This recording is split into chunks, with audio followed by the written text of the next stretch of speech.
Good morning, vintage loving world. This is Theo Nouveau Vintage here, coming to you live from Fort Smith, Arkansas. That is very confused today, and we are getting rain, and it's 60 degrees, and then it's supposed to hail and snow all within the next 24 hours. So I hope your day is better than that. It's good to see all you guys. Thanks for joining in. I wanted to give you a quick update on a few things. It's Friday morning, so in our world, in this industry, that means garage sales and estate sales. In our region particularly, we really get estate sales only on Fridays and Saturdays. I know that in a lot of different parts of the U.S. that varies and is different. Some start on Wednesdays, Thursdays. It's different at Memphis, and every town and city kind of has their own little vibe and jive. It was fun digging around. I'm getting ready to go to another one. If I get a chance, I will stream you guys live from there just so you can get an idea. A lot of you are pros at estate sales. Some of you may never have been to estate sales and kind of curious. I know before I started going to them, I was a little nervous. I don't even know why, but if it's not what you do, you don't really know what to expect. So hopefully that would calm some of your nerves if you aren't sure about them. I wanted to bring your attention to a few things. One, check out the post that I made this morning. It is on the Asheford Institute, and they do a great overall survey every year for the decorative arts trends that they saw selling the most. So, for example, they just got in all their data from the 2019, and it's very fascinating to read. What they do is they surveyed the business proprietors in different age categories. So basically, people who own vintage stores or antique shops or estate sale businesses, people who are in this industry, and what they have seen a high demand for or a higher asking price for. And so it's a short survey. You go to the ashfordinstitute.com, and then I think it's under some weird title, and now I can't remember what it is, but it's basically under their news, their clicker news and that sort of thing.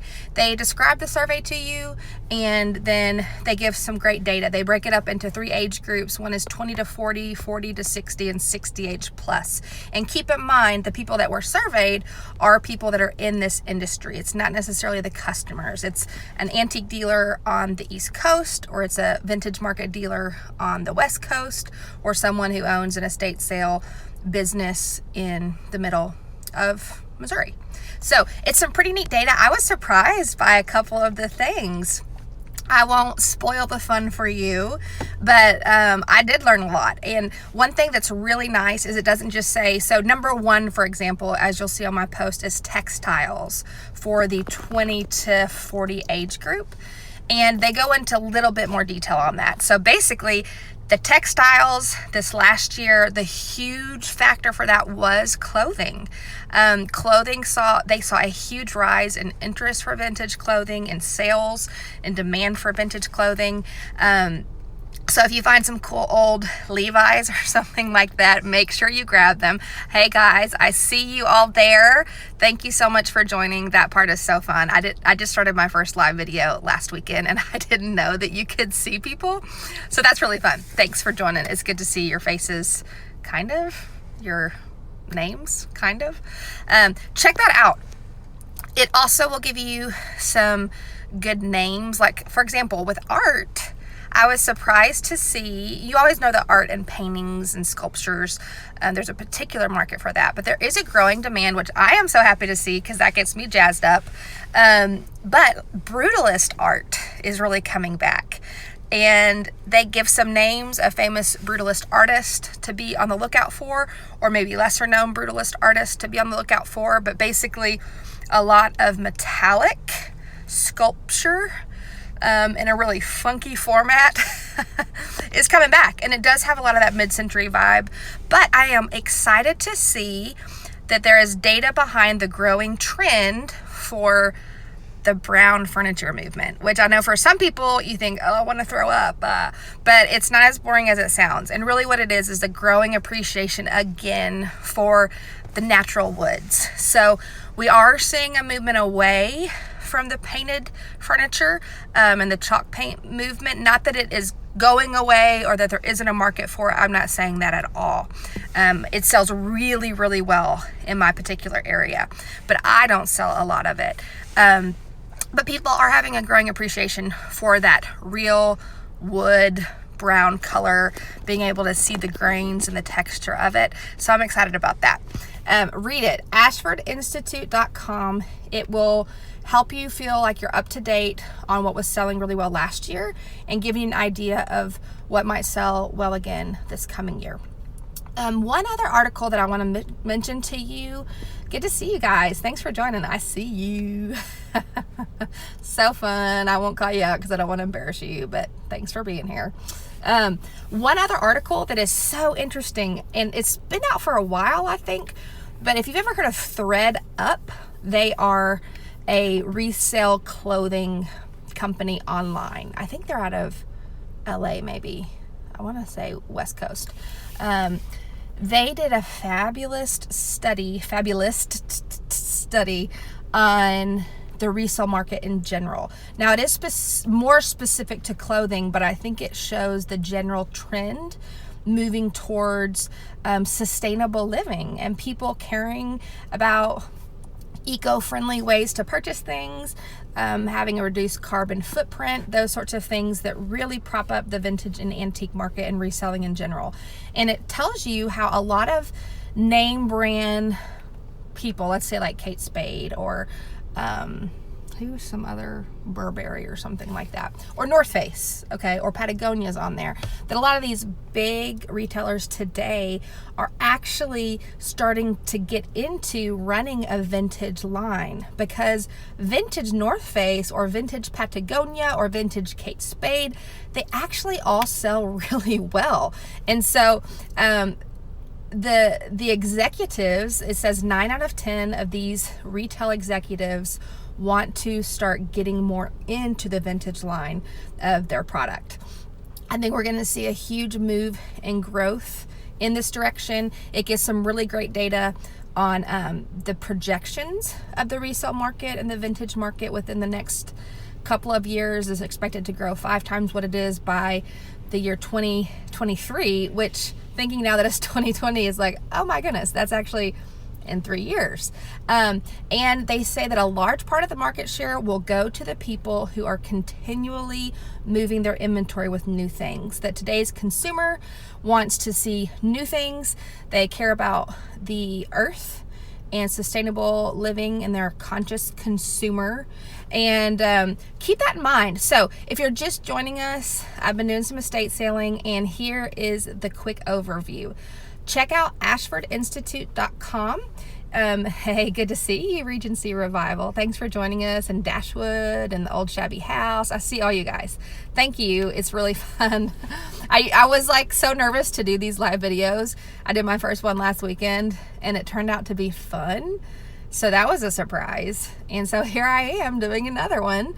But I really feel like I had this information to share, and I wanted to get it out to you guys. If you see the post from today, it is some of the data. Thank you, Regency Revival. She said you're doing wonderful, so that's very sweet. Check out that article on the decorative arts trends for 2019. They have really great data divided up into 3 age categories for business proprietors, people who own antique and vintage shops, to say, hey, this is what is moving, this is what is selling, these are the demands we have seen growing. And you'll probably see a few surprises. Second recommendation that I have for you is the Thread Up 2009 resale report. It's actually really well done and formatted, and they have some excellent numbers to show the growth and the trends in the resale industry and the projections within the next couple of years to 10 years down the road. And if you are a reseller, you are going to love reading it. It is going to feel really, really validating about today's consumer and what they're interested in and what, whoa. Hey, that was me dropping the phone. The website, again, the first website, I'm getting some questions, which I'm happy to answer. If you have any, just feel free to write it in there. The first website is Asheford. It's spelled Asheford. Ford, F-O-R-D, Asheford Institute.com. And they are an institute out of Florida here in the U.S. that offers programs and education and learning to help identify antiques and to help people become appraisers of antiques. I know one person who's done their program and really enjoyed it, and they do this study every single year on the decorative arts trends, which is on my post for today, the top 14 for a particular age category. Yes, you got it. You got it, Regency Revival, AshfordInstitute.com, and then you go to the side left-hand column, and I want to say it's under it's some weird category. I want to say it's under courses, but then underneath that, it's like our news clicker articles, and it'll come up as the first article that they've published of this year. The second one, and feel free to throw out some questions. I see a lot of you guys joining now. You can type them out if you'd like. The second one, what was the second one? It was the Ashford Institute. Oh, then the ThredUp Resale Report. ThredUp Resale Report for 2019. Online retailing, they're specific to clothing, but they give a lot of really encouraging, great data for the growth of this particular market, and how big chain retailers are wanting to get into the vintage lines of their products, like Patagonia or Kate Spade. And that's why we're seeing a growing number of people ordering from things like ThredUp or Poshmark or Mercati. I don't actually know how to say it. And I want to shout out to Keep Vintage. Thank you. She or he, I'm not sure, just said that they took the Ashford Institute course. And I would love for you to post something about that. Like I said, I've only known one person to take it, and he really loved it. He is a pro already at antiques. Misty Mountain is his name, out of Arkansas, and you should follow him. He is like a professor who knows everything about everything and is actually starting to write for the Ashford Institute some of their articles. So check them out. You might be interested in, I'm not like paid. They don't even know who I am or anything like that. So this is really just coming from me. You might want to check out some of their courses. Keep Vintage says that she or he has taken their course. I'd love to hear from you or anyone else who has taken that course. And check out those websites. Let me know what you think. I am getting ready to head to another estate sale. Hopefully you might be out picking as well. And I wanted to say one thing. It's different for everyone because we're all in different seasons of life. For me particularly, I am a mom first, a full-time mom. And so it is hard for me to get to estate sales really early. I just can't. I have other responsibilities, like, see, there's my car seat. And if you can get there early and stand in line and get the choice stuff, that is really awesome. And sometimes I do feel like, oh man, I just can't compete because I can't get there. But if that is where you are as well, I want to encourage you that it's okay. We're not always going to get there first to places. You're not always going to be the first in line. You're not always going to get the choice things. And in some senses, it can be an advantage. A lot of times right now it's 10 o'clock here. Going to an estate sale later, maybe the real obvious good stuff has sold. But if you get in there and dig around, you do find a lot of stuff that people in the earlier crowd miss, because if you've ever been to them early, they can be really competitive and a little intense, sometimes almost too intense for me. So it's pros and cons, and whatever season of life that you're in, we can do the best that we can do. And sometimes the right things just have a way of finding the right people. And I want to encourage you with that, whether you can get to estate sales early or you get there late like me on Fridays. Now on Saturdays, when my primary job is not childcare, then I do try to get there early and be in the early crowd. But we are holistic people. We have a lot of different things going